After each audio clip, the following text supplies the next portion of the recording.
பூரிக்கு ஒரு டிஃப்ரெண்ட்டாக ஒரு கிரேவி செய்யலாமாங்க. அதுக்கு முதல்ல வந்துட்டு நீங்கள் எந்த வெஜிடபிள்ஸ் வேணாலும் எடுத்துக்கலாம். மிக்ஸ் வெஜ்ஜாக கூட ஆட் பண்ணிக்கலாம். பன்னீர் ஆட் பண்ணலாம். மஷ்ரூமு, பட்டாணி, சுண்டல் எது வேணுமோ ஆட் பண்ணிக்கலாங்க.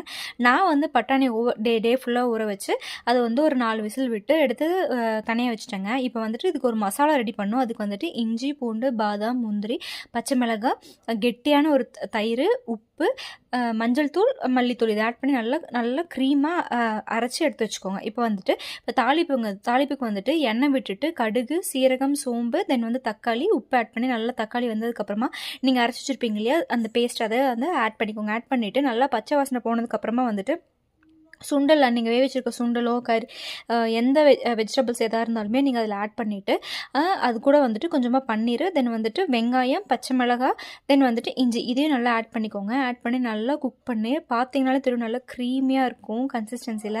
இதுக்கு நீங்கள் இதை வந்து நீங்கள் பூரிக்கு வச்சு சாப்பிடுங்க. அவ்வளோ அட்டகாசமாக இருக்கும். ஃபிங்கர் லிக்கிங்காக இருக்கும். மறக்காமல் வீடியோ சேவ் பண்ணிட்டு ட்ரை பண்ணி பாருங்கள்.